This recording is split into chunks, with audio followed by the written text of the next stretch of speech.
Hello दोस्तों, स्वागत है आपका हमारे YouTube channel target exam only पर। टारगेट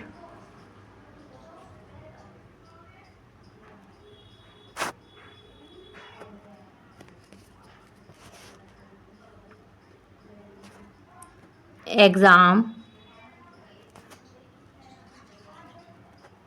ओनली पर। जैसा कि आप सभी को पता है, हम यूपी डीएलएड फर्स्ट सेमेस्टर वाले बच्चों के लिए प्रशिक्षु बैच लेके आए हैं। कौन सा बैच लाए हैं? प्रशिक्षु बैच लेके आए हैं। और इस प्रशिक्षु बैच को आपको एकदम से निःशुल्क लगाया गया है। इसमें आपको कोई भी फीस देने की ज़रूरत नहीं है, कोई भी आपसे यहाँ पर चार्ज नहीं लिया जाएगा। ठीक है, तो आपको पता ही है, हम जो है काफ़ी सब्जेक्ट्स का जो है सिलेबस कंप्लीट कर चुके हैं। और मैं अब आपको जो है पेपर सेकंड पढ़ा रही हूँ। पेपर फर्स्ट हम कंप्लीट कर चुके हैं। तो यहाँ पर एक बार मैं आपको शेड्यूल बता देती हूँ, किन किन सब्जेक्ट को हम कंप्लीट कर चुके हैं और कौन कौन से सब्जेक्ट्स हम कर रहे हैं अभी। सही है, तो यहाँ पर हिंदी हम कंप्लीट कर चुके हैं और बाल विकास पेपर फर्स्ट है, जिसे आप ईडीओ फर्स्ट के नाम से जानते हैं, उसको भी हम कंप्लीट कर चुके हैं।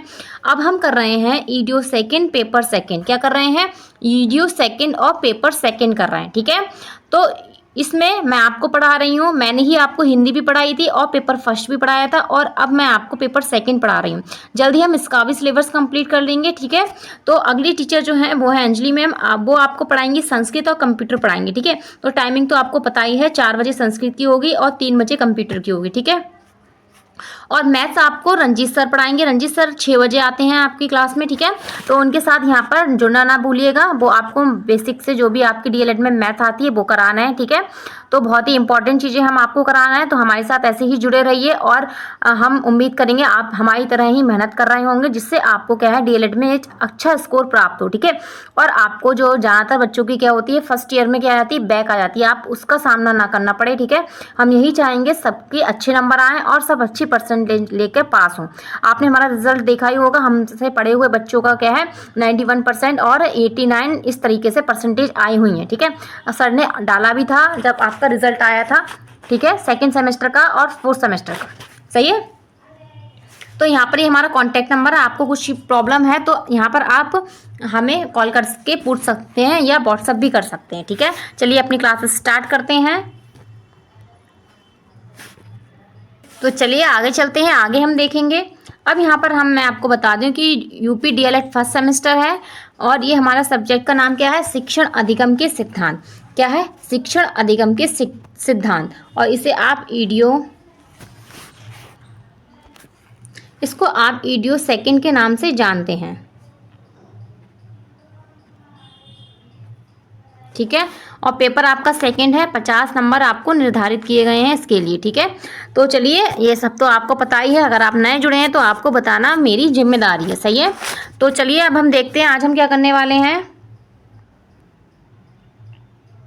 तो हम क्या कर रहे हैं, हम यहाँ पर कर रहे हैं शिक्षण की नवीन विधाएं या उपागम। ठीक है, न्यू मेथड या अप्रोच ऑफ टीचिंग। ठीक है, तो ये हम कर रहे हैं। ये हमारी आज जो है इसकी 3rd क्लास है। तो यहाँ पर आप हमारी टारगेट एग्जाम ओनली पर, तो हमारे टारगेट एग्जाम ओनली को जहाँ से जहाँ लोगों को शेयर कर दीजिए, अपने दोस्तों को शेयर कीजिए, ताकि वो भी शिक्षण के नवीन विधाएं हैं उनके बारे में अच्छे से जान सकें। ठीक है, तो फर्स्ट क्लास देखने के लिए प्लेलिस्ट में जाकर आप देख सकते हैं, वहाँ पर आपको मिल जाएगी फर्स्ट और सेकेंड क्लास। चलिए आज हम देखेंगे कौन सी विधाएं करेंगे। तो यहाँ पर ये है शिक्षण की नवीन विधाएं या उपागम की अवधारणा। ठीक है, तो इसमें हम बाल केंद्रित शिक्षण उपागम कर चुके हैं, क्रिया गतिविधि आधारित शिक्षण ये भी कर चुके हैं उपागम, और यहाँ पर हम रुचिपूर्ण आनंदमयी शिक्षण भी कर चुके हैं। ठीक है, तो आज हमारी 3rd क्लास होगी। पहली क्लास में हमने केवल जो इसका परिचय जाना था और हमने बाल केंद्रित शिक्षा उपागम करा था। सेकेंड क्लास में हमने क्रिया गतिविधि आधारित शिक्षण किया और रुचिपूर्ण या आनंदमयी शिक्षण किया। ठीक है, आज हम क्या करेंगे, आज हम जो करेंगे वो हम करेंगे सहभागी शिक्षण करेंगे और हम दक्षता आधारित शिक्षण करेंगे। ये दोनों हम जो है आज करेंगे। ठीक है, और कल की क्लास में हम क्या करेंगे, हम कल की क्लास में करेंगे उपचारात्मक शिक्षण करेंगे और बहुकक्षा स्तरीय करेंगे, क्योंकि ये आपके लिए मोस्ट इम्पॉर्टेंट है। ये क्या है, मोस्ट इम्पॉर्टेंट है, क्योंकि इससे क्वेश्चन आपको ज़्यादातर बनते हैं। सही है, बनते तो सभी से है, लेकिन ये वाले 2 लास्ट वाले जो बहुत ही इंपॉर्टेंट है। ठीक है, तो इनको हम कल की क्लास में करेंगे, बहुत अच्छे से डिटेल में इनके बारे में जानेंगे। आज हम जानेंगे सहभागी शिक्षण और दक्षता आधारित शिक्षण क्या होता है। सही है, तो चलिए स्टार्ट करते हैं। जल्द से जल्द जुड़ जाइए और टारगेट एग्जाम ओनली को लाइक शेयर एंड सब्सक्राइब कर लीजिए और अपने बेल आइकन को अच्छे से प्रेस कर लीजिए ताकि आपको हमारा नोटिफिकेशन टाइम टू टाइम मिल जाए। ठीक है, और अपने दोस्तों को भी शेयर कीजिए ताकि वो भी जो है डीएलएड में अच्छा स्कोर प्राप्त करें और जो है अपने डीएलएड में एक अच्छी परसेंटेज बना पाए। सही है, और उनको बैक का सामना ना करना पड़े। ठीक है, तो हम यहाँ पर आज क्या करेंगे, सहभागी शिक्षण उपागम करेंगे। क्या करेंगे, सहभागी शिक्षण उपागम के बारे में जानेंगे कि ये होता क्या है। ठीक है, तो मैं आपको इसका अर्थ वगैरह बताऊंगी। इसका अर्थ हम जानेंगे, इसकी परिभाषा वगैरह जानेंगे और क्या जानेंगे, और इसका उद्देश्य भी जानेंगे हम अच्छे से। ठीक है, तो इसके बारे में हम जानेंगे। चलिए हम देखते हैं क्या है ये सहभागी शिक्षण उपागम। तो सहभागी शिक्षण, तो प्राचीन काल में शिक्षण प्रक्रिया का संबंध 2 पक्षों में रहा है। ठीक है, कितने पक्षों में रहा, 2 पक्षों में रहा। इसमें प्रथम पक्ष शिक्षा प्रदान करने वाला होता था। कौन होता था, शिक्षा प्रदान करने वाला, जिसे हम क्या कहते थे, गुरु के नाम से जानते थे। वर्तमान में इसको शिक्षक के नाम से जाना जाता है। आपको पता ही है, अब जो पहले हम जो शिक्षक थे उनके लिए गुरु के नाम से जानते थे, अब हम किसके नाम से जानते हैं, अब हम उन्हें शिक्षक के नाम से जानते हैं। दूसरा पक्ष शिक्षा ग्रहण करने वाला होता था। ठीक है, क्या होता था, दूसरा पक्ष होता था शिक्षा ग्रहण करने वाला था और प्रथम पक्ष होता था गुरु होता था। ठीक है, जिसे प्राचीन काल में शिष्य कहते थे और वर्तमान काल में छात्र के नाम से जानते हैं। इन दोनों पक्षों के मध्य ही शिक्षण व्यवस्था क्या है, इन दोनों पक्ष के बीच में क्या होती है, शिक्षण व्यवस्था के ताने बाने को बुना जाता है। ठीक है, दोनों ही शिक्षण प्रक्रिया के लिए अनिवार्य माने जाते हैं। क्या माने जाते हैं, अनिवार्य माने जाते हैं। ये दोनों नहीं होंगे तो शिक्षण प्रक्रिया नहीं होगी। अगर शिष्य नहीं है तो भी नहीं होगी, गुरु नहीं है तो भी नहीं होगी। तो शिक्षण प्रक्रिया को प्रभावशाली बनाने के लिए प्राचीन काल में शिक्षकों तथा शिक्षार्थियों के लिए विभिन्न प्रकार की आचार संहिताएं बनाई जाती थी, जिससे कि शिक्षण प्रक्रिया प्रभावशाली बन सके। ठीक है, प्राचीन समय में भी बहुत सारी शिक्षण विधाएं थी, बहुत सारी तरीके थे जो शिक्षा को देने के बच्चों को। ठीक है, आज के समय में भी है, लेकिन आज के समय में बहुत कुछ चेंज हो गया। आपको पता ही है कितना कुछ चेंज हो गया। ठीक है, पहले शिक्षा हमारी कैसे होती थी, शिक्षा केंद्रित होती। आज हमारी शिक्षा जो होती है वो बाल केंद्रित होती है। पहले क्या होता था, गुरु ही सर्वोपरि होता था, उसका आदेश सर्वोपरि होता था, वो जो कहता था वो पत्थर की लकीर होती थी। आज क्या है, आज अगर बच्चे का मन है तब तो गुरु पढ़ाएंगे। ठीक है, तो गुरु की मजबूरी है बच्चों को लेकर ही पढ़ाना है, जैसा वो चाहते हैं वैसा ही करना है। उनका अगर रुचि नहीं है तो उन्हें एक्टिविटी करके पढ़ाना है, लेकिन उनको ध्यान में रखते हुए हमें शिक्षा प्रदान करनी है। सही है, तो आगे हम चलेंगे, आगे हम इसका अर्थ अच्छे से जानेंगे, आगे और देखेंगे इसके बारे में। तो वर्तमान समय में इस प्रक्रिया को सहभागी शिक्षण के रूप में जाना जाता है, अर्थात सहभागी शिक्षण की अवधारणा का उदय हुआ है, जिससे यह निश्चित किया गया है कि शिक्षण प्रक्रिया को उपयोगी एवं प्रभावशाली बनाने के लिए शिक्षक एवं छात्र दोनों ही सहभागिता आवश्यक है। यहाँ पर सहभागी का मतलब है कि बहुत सारे जो ग्रुप में पढ़ते हैं वो नहीं है। यहाँ पर सहभागिता का अर्थ होता है कि जो शिक्षक और बच्चे दोनों सहयोग के साथ में पढ़ें। ठीक है, तो आगे देखेंगे, इसके विपरीत स्थिति में शिक्षण प्रक्रिया प्रभावशाली सिद्ध नहीं होती है। अगर दोनों का सहयोग नहीं होगा तो हमारी जो शिक्षण प्रक्रिया है वो प्रभावशाली नहीं होगी। सही है, तो आपको पता ही है, तो यहाँ पर दोनों का ही रोल बहुत ही इम्पोर्टेंट है। ठीक है, आगे हम चलेंगे, आगे जानेंगे, इसका अर्थ जानेंगे। सहभागी शिक्षण का सामान्य अर्थ शिक्षक एवं शिक्षार्थी की सहभागिता से लिया जाता है। किससे, शिक्षक और शिक्षार्थी की सहभागिता से लिया जाता है। सही है, शिक्षण प्रक्रिया में शिक्षार्थी की उतनी ही महत्वपूर्ण है जितना कि शिक्षक है। ठीक है, तो शिक्षण में क्या है, जितना महत्वपूर्ण शिक्षार्थी है उतना ही महत्वपूर्ण क्या है, शिक्षक है। उदाहरण के लिए हम जान सकते हैं, एक शिक्षक कक्षा में पूर्ण तल्लीनता से शिक्षण कार्य कर रहा है। वह छात्रों से प्रश्न पूछकर श्यामपट्ट पर लेखन करवाकर, पाठ को पढ़वाकर एवं पृष्ठ पोषण प्रदान करके उनका सहयोग प्राप्त कर रहा है। इस प्रकार दोनों पक्ष शिक्षण प्रक्रिया में एक दूसरे को सहयोगी एक दूसरे को सहयोग दे रहे हैं। ठीक है, शिक्षक प्रश्न पूछता है तो छात्र उत्तर देते हैं। क्या है, शिक्षक अगर प्रश्न पूछ रहा है तो छात्र उत्तर देते हैं। जैसे मैं आपसे प्रश्न पूछती हूँ तो लेकिन आपका उत्तर नहीं आता है, सही है, वो तो आपकी मर्जी है। ठीक है, तो आप कमेंट बॉक्स में उसका आंसर दें या नहीं दें, सही है। चलो देखते हैं आगे। शिक्षक निर्देश देता है, छात्र पालन करता है। ठीक है, शिक्षक पाठ को अच्छी तरह से समझने के लिए गतिविधि जैसे फ्लैश कार्ड, चार्ट पेपर पर चित्रित चित्र, श्यामपट्ट पर अभ्यास कार्य, नाटक मंचन आदि कराकर अपने शिक्षण को रोचक व सहभागिता से युक्त बनाता है। एक शिक्षक क्या करता है, वो बच्चे को उस चैप्टर को पढ़ाने के लिए हर तरीके की गतिविधियां भी कराएगा और हर तरीके का संभव प्रयास करेगा ताकि उसकी जो शिक्षण है वो रोचक बने और सहभागी हो। ठीक है, तभी क्या होगा, एक अच्छा शिक्षण हो पाएगा। सही है, आगे चलते हैं।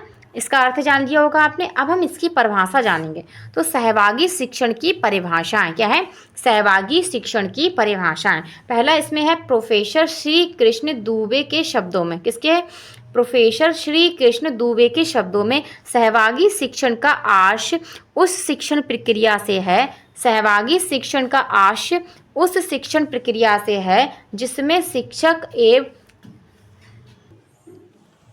सहभागी शिक्षण का आशय उस शिक्षण प्रक्रिया से है जिसमें शिक्षक एवं शिक्षार्थी की पूर्ण सहभागिता निश्चित होती है तथा सहभागिता द्वारा ही शिक्षण प्रक्रिया प्रभावशाली व उद्देश्यपूर्ण बनती है। ठीक है, तो सहभागिता से क्या होती है, शिक्षण जो प्रक्रिया होती है वो प्रभावशाली भी होगी और कैसी होगी, उद्देश्यपूर्ण भी होगी। तो किसके द्वारा कहा गया है, ये प्रोफेसर श्री कृष्ण दुबे के द्वारा कहा गया है। ठीक है, अगली डेफिनेशन देखेंगे, वो दी है श्रीमती आर के शर्मा के अनुसार। क्या है, श्रीमती आर के शर्मा के अनुसार। तो इन्होंने कहा है, जिस शिक्षण प्रक्रिया में शिक्षार्थी का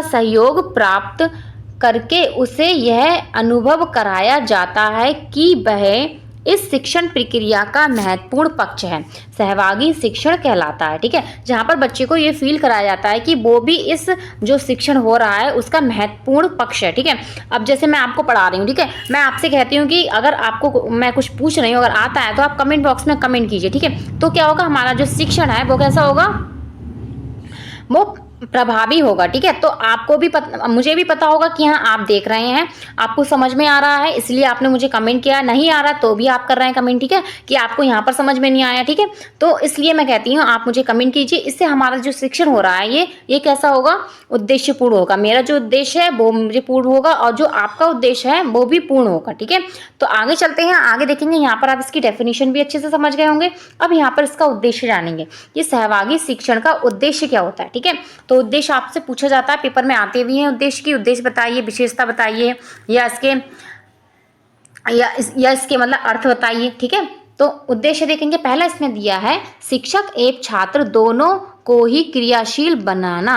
क्या है, इसका उद्देश्य ये होता है कि शिक्षक और छात्र दोनों को ही क्या बनाना, एक्टिव बनाना। दोनों ही क्लास में कह रहा है एक्टिव रहें। ऐसा नहीं है कि जो टीचर सो रहे हैं, बच्चों को दे दिया है पढ़ने को और वो बच्चे पढ़ रहे हैं, ठीक है, अपने आप ही रीडिंग कर रहे हैं। ठीक है, तो ऐसा नहीं होना चाहिए। ठीक है, सेकंड इसमें है, छात्रों को स्थायी ज्ञान प्रदान करना। छात्रों को ऐसा ज्ञान प्रदान करना कि आपने जो दिया है उसको लंबे समय तक याद रहे। ठीक है, कैसा हो, स्थायी ज्ञान हो। थर्ड इसमें देखते हैं, कक्षा के वातावरण को रुचिकर एवं आनंदमय बनाना। इससे क्या होगा, सहभागी शिक्षण से जो हमारे कक्षा का वातावरण होता है वो रुचिकर होगा और आनंदमय होगा। ठीक है, इससे बच्चे क्या होंगे, इस क्लास में आने में क्या होंगे, उत्साहित होंगे। सही है।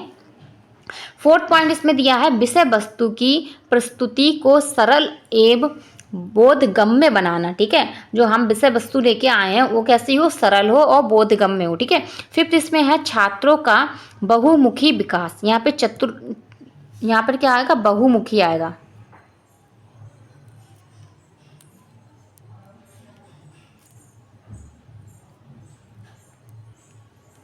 ठीक है, बहुमुखी आएगा ये आपका। यहाँ पर आगे चलेंगे, यहाँ पर आप इसका उद्देश्य समझ गए होंगे, कुछ और भी उद्देश्य हैं। तो फिफ्थ यहाँ पर हमने देख लिया बहुमुखी वाला। ठीक है, 6 नंबर है छात्रों को अंतर्निहित शक्तियों का विकास करना। छात्रों की अंतर्निहित शक्तियों का क्या करना, विकास करना। 7 इसमें है छात्रों में चिंतन, मनन, कल्पना, तर्क, जिज्ञासा आदि प्रवृत्तियों का विकास करना। किसका विकास करना, चिंतन, मनन, कल्पना, तर्क, जिज्ञासा आदि प्रवृत्तियों का विकास करना। 8 नंबर दिया है सहयोग एवं सहभागिता की भावना विकसित करना। जब बच्चे जो हैं सहयोग से पढ़ेंगे तो उनके अंदर इसकी भावना भी विकसित होगी, तो आगे चल के वो कहीं भी जा रहे हैं तो क्या है, सहयोग से रहना भी सीखेंगे और सहयोग से पढ़ना भी सीखेंगे। ठीक है, तो इस तरीके से हमने इसका उद्देश्य भी जान लिया कि इसका उद्देश्य क्या होता है, सहभागी शिक्षण, कि इसका उद्देश्य क्या होता है, सहभागी शिक्षण अधिगम का। ठीक है, आगे चलते हैं, आगे और देखेंगे। अब इसकी देखेंगे क्रियाकलाप हम क्या कर सकते हैं क्लास में, कि अगर हम क्लास में सहभागी शिक्षण हेतु कौन कौन सी क्रियाकलापें करा सकते हैं, कौन कौन सी एक्टिविटीज़ करा सकते हैं। पहला इसमें प्रस्तुतिकरण के पश्चात कठिन शब्दों का उच्चारण अभ्यास कराना। जैसे हमने क्लास में क्या कराया, कोई चैप्टर पढ़ाया, ठीक है, तो उसमें जो कठिन वर्ड हैं उनको हम ब्लैक बोर्ड पर लिख सकते हैं और उनको बच्चों से क्या है 5 बार या जो भी 2-3 बार उसको उच्चारण करवा सकते हैं। ठीक है, इससे बच्चे को क्या होगा, कठिन वर्ड उसके याद हो जाएंगे। सेकंड इसमें फ्लैश कार्ड को दिखाकर, चार्ट पट्टिका को दिखाकर व्याकरणात्मक त्रुटियों को उनकी सहभागिता के द्वारा दूर करना। ठीक है, उनको क्या है, फ्लैश कार्ड से क्या है, उनके जो व्याकरण में त्रुटियां हो रही हैं, ठीक है, उनको भी सहयोग इससे सही कर सकते हैं हम क्रियाकलाप से। थर्ड इसमें है छात्रों के द्वारा अपने अनुभव को अभिव्यक्त करना। ठीक है, छात्र से हम कहेंगे कि हमने जो आपको चैप्टर पढ़ाया है इससे आप क्या समझे हैं, आप अपने शब्दों में बताइए। ठीक है, तो इस तरीके से हम क्या है क्लासरूम में मतलब कि एक्टिविटीज़ करा सकते हैं। ठीक है, ये आपकी एक्टिविटीज़ में आएंगी, क्रियाकलाप में आएंगी। फोर्थ इसमें श्यामपट्ट पर शब्दों का मिलान कराना, चिन्ह या चित्र बनवाना। ठीक है, तो जो चैप्टर हमने पढ़ाया है उसमें जो कुछ ऐसे पात्र होंगे, ठीक है, तो उनको हम क्या करेंगे, मिलान करा सकते हैं। ठीक है, तो आगे चलते हैं, यहाँ पर आप ये क्रियाकलाप समझ गए होंगे। आगे चलेंगे, कुछ और भी हैं। फिफ्थ इसमें है समूह में बांटकर विषयगत जानकारी प्रदान करना। क्या है, बच्चों को समूह में बांट देंगे और उनमें विषयगत जानकारी प्राप्त करना। ठीक है, सिक्स इसमें है कहानी नाटक का मंचन छात्रों की सहभागिता से यथा छात्रों की कहानी नाटक का पात्र बनाकर पात्रों में संवाद कराना। ठीक है, यह हम ऐसा करेंगे, बच्चों से क्या है छोटा सा एक नाटक करवा लेंगे, जो चैप्टर में पात्र हैं उनको बच्चों को उन बच्चों से संवाद कराएंगे जो उस चैप्टर में कहा गया। ठीक है, इस तरीके से हम बच्चों को एक्टिविटीज़ करा के जो है क्लास में अपनी जो सहभागी शिक्षा है उसको कर सकते हैं। आगे चलते हैं, यहाँ पर आप ये भी समझ गए होंगे।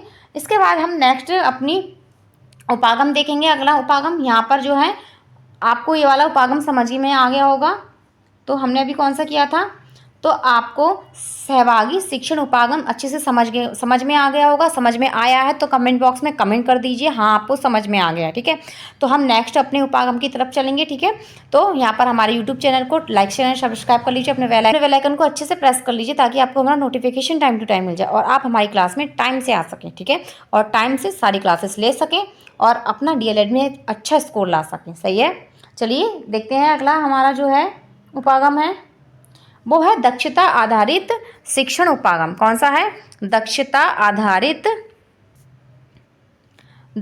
आधारित शिक्षण उपागम। सही है, तो इसको हम करेंगे, तो जल्द से जल्द जो है आप तैयार हैं करने के लिए। चलिए स्टार्ट करते हैं इसको भी अब हम। तो दक्षता आधारित शिक्षण, इसको हम क्या बोलते हैं, एफिशिएंसी बेस्ड टीचिंग। ठीक है, एफिशिएंसी बेस्ड टीचिंग। तो वर्तमान युग प्रतिस्पर्धा एवं प्रतियोगिता का युग है। कैसा है, प्रतिस्पर्धा और प्रतियोगिता का युग है, आपको पता है। आगे देखेंगे, बालक को ज्ञान प्राप्ति के साथ ही समाज में विशिष्ट स्थान बनाने के लिए किसी क्षेत्र की विशिष्ट दक्षताएं प्रदान करानी होती हैं। ठीक है, क्या होती हैं, बच्चे को ज्ञान के साथ साथ हमें उसको कुछ और भी चीज़ें बतानी होती हैं ताकि वो अपने आने वाले भविष्य में उनको यूज कर सके। ठीक है, तो दक्षताएं भौतिक भी हो सकती हैं और मानसिक, दोनों क्षेत्रों में हो सकती हैं। ठीक है, छात्र को चिंतन, समस्या समाधान, शब्द कौशल, कविता लेखन, गणितीय गणनाएं, वाचन, भाषण, नृत्य, संगीत आदि में दक्षता प्रदान करनी चाहिए। अर्थात कंप्यूटर, बागवानी और डिजाइनिंग, भवन निर्माण, ट्री और टक्कड़, चित्रकला और आशुलिपि आदि कार्यों में दक्षता प्रदान करानी चाहिए, क्योंकि दक्षता प्रदान करने के बाद ही यह समाज में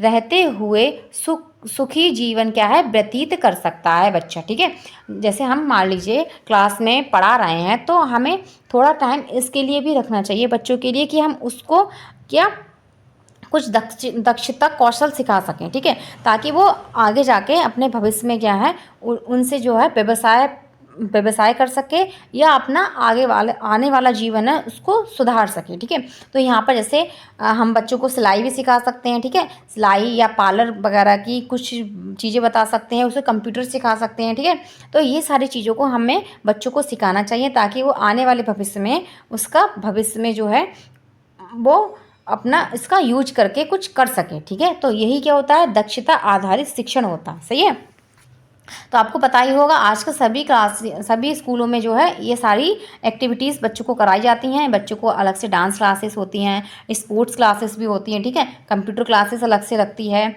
और गणित से संबंधित कुछ अलग से क्लासेस लगाई जाती हैं। सही है, और जो भाषण प्रतियोगिता है ये भी कराई जाती हैं। इससे बच्चे क्या अच्छा वक्ता भी बनता है। ठीक है, अच्छे से दूसरों के सामने अपने विचार को भी प्रस्तुत कर पाता है। आजकल बागवानी भी सिखाई जा रही है। ठीक है, तो ये भी बहुत सारी जो चीज़ें हैं आजकल सिखाई जा रही हैं। ठीक है, तो आगे हम चलेंगे, समझ गए होंगे दक्षता आधारित शिक्षण कैसा है या क्या है। ये कुछ नया नहीं है, वही सब कुछ है। ठीक है, आगे देखेंगे दक्षता आधारित शिक्षण का अर्थ। अब इसका अर्थ जानेंगे, इसका अर्थ क्या है मेन। ठीक है, दक्षता आधारित शिक्षण से तात्पर्य है दक्ष अध्यापकों द्वारा ऐसा शिक्षण जो छात्रों को ज्ञान प्राप्त में दक्ष बना सके। क्या बना सके? दक्ष बना सके। ठीक है, दक्षताओं का विकास तभी संभव है जब शिक्षार्थी किसी ज्ञान की इकाई को इस सीमा तक सीख ले कि वह अपने जीवन का अंग बन जाए। ठीक है, अध्यापक विज्ञान की शब्दावली में इसे मास्टरी लर्निंग अथवा ऑप्टिम लर्निंग कहा जाता है। बहुत ही विद्वान अधिगम को ऑटोमाइजेशन पर बल देते हैं, जिसका अर्थ क्या होता है कि ज्ञान की इकाई विचार और क्रिया के मार्ग से होती हुई बच्चे के सहज जीवनचर्या का अंग बन जाए। ठीक है, तो इसको हम क्या बोलेंगे? इसको हम बोलेंगे ऑटोमाइजेशन बोलते हैं। ठीक है, तो आगे हम देखेंगे इस प्रकार दक्षता आधारित शिक्षण के द्वारा छात्रों की दक्षता पर आधारित न्यूनतम अधिगम की संप्राप्ति करना, इससे छात्रों की दक्षता को सुनिश्चित किया जा सकते हैं। ठीक है, यह सुनिश्चित किया जा सकता है। ठीक है, तो ये यहाँ पर इसका अर्थ हो गया, आप समझ गए होंगे। ठीक है, तो ऑटोमाइजेशन आज हम वर्तमान समय में इसको बोलते हैं। ठीक है, इसका बहुत ही ज़्यादा क्लासेस में यूज हो रहा है आजकल विद्यालय वगैरह में। आगे चलेंगे, इसके बाद देखेंगे कुछ और उपयुक्त गतिविधि द्वारा शिक्षक बच्चों को निम्नलिखित दक्षताएं विकसित करता है। तो कौन कौन सी करता है? संख्याओं की अवधारणा, संख्याओं की पहचान कराना, संख्याओं को लिखना। ठीक है, संख्याओं को सीखने का निश्चित क्रम होना। ठीक है, ये सारी क्या हैं? दक्षताएं होती हैं। इनमें बच्चों को गतिविधि द्वारा जो है एक शिक्षक जो है उसको प्राप्त कराता है। ठीक है, आगे चलते हैं, और भी होंगे इसके बारे में कुछ।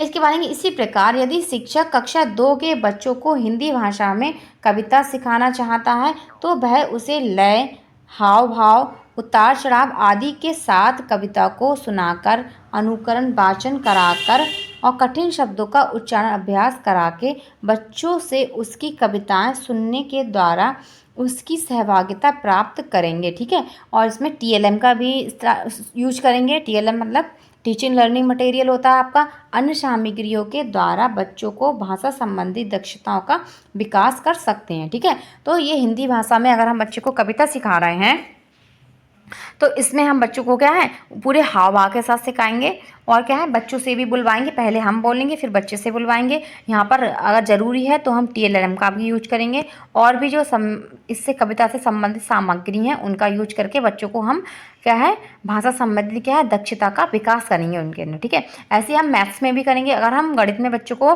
गिनती सिखा रहे हैं तो हम क्या करेंगे गिनती का हम कोई चार्ट बता सकते हैं उनको, या फ्लैश कार्ड बनाकर जो है उनको बता सकते हैं कि किस तरीके से वो गिनती जल्द से जल्द सीख सकते हैं या उसमें दक्षता प्राप्त कर सकते हैं। सही है, तो आप समझ गए होंगे कि किस तरीके से हम बच्चों को एक्टिविटी करा सकते हैं क्लासरूम में। सही, आगे चलते हैं। आगे हम देखेंगे दक्षता आधारित शिक्षण का उद्देश्य। अब हम जानेंगे इसका उद्देश्य क्या होता है, ठीक है, कि इसका उद्देश्य क्या है, इसको इस एक्टिविटी को कराने का या इसको कराने का। सही है, तो पहला इसमें क्या दिया है, पहला इसमें दिया है छात्रों को दक्ष बनाना। क्या बनाना, छात्रों को दक्ष बनाना, ठीक है। सेकंड इसमें प्रतिस्पर्धा की भावना विकसित करना।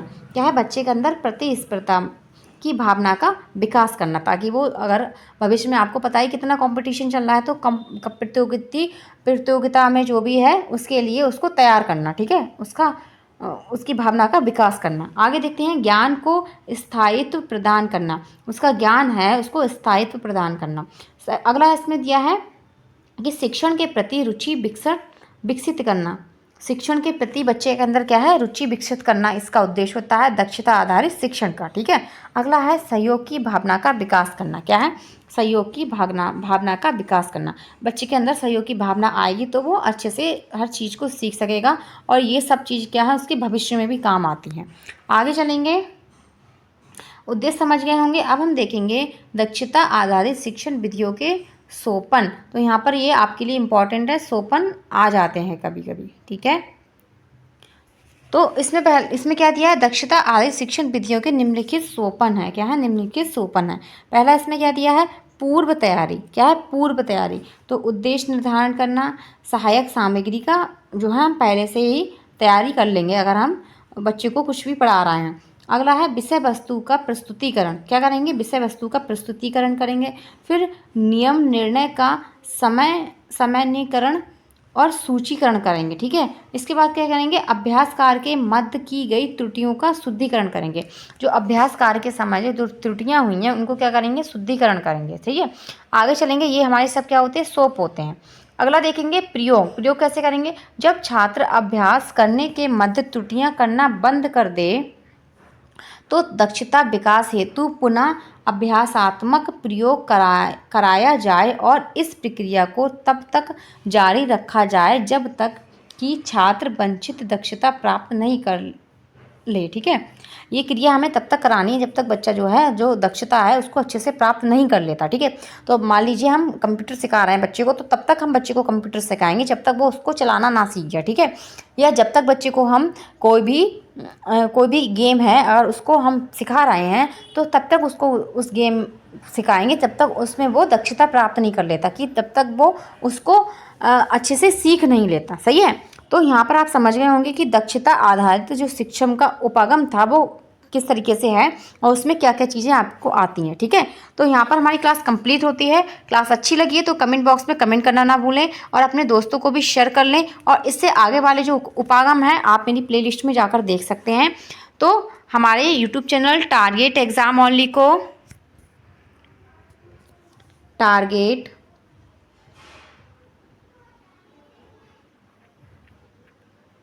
एग्ज़ाम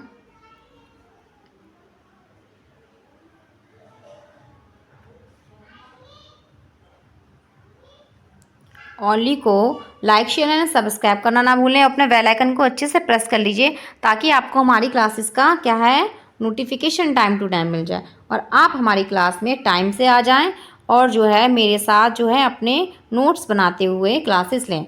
आप नोट्स बना रहे होंगे ना, अगर आप जो बच्चा नोट्स बना रहा है मुझे कमेंट बॉक्स में कमेंट कीजिए कि हाँ आप मेरे साथ साथ नोट्स बना रहे हैं, ठीक है। तो मुझे पता चलेगा कि कौन कौन नोट्स बना रहा है, ठीक है। और जो है आप इसके की पॉइंट्स लिखिए, आप जो मैं आपको बता रही हूँ उसके बारे में जो है उसके बारे में लिखिए। ये आपको पेपर टाइम में जो है काम आएंगे। ये की पॉइंट्स आप पढ़ के जो है पेपर में अपना अच्छे से कर सकते हैं, सही है। तो आज के लिए बस इतना ही। कल हम करेंगे उपचारात्मक शिक्षण के बारे में जानेंगे और बहुस्तरीय शिक्षण के बारे में जानेंगे। ये 2 उपागम रह गए हैं इस क्लास के, इनको हम कल कंप्लीट कर लेंगे, सही है। तो आज के लिए बस इतना ही। कल फिर मिलेंगे, नई एनर्जी के साथ आपके सामने हाजिर होंगी। इसके लिए आपको मुझे कमेंट बॉक्स में कमेंट जरूर करना है। ओके, धन्यवाद।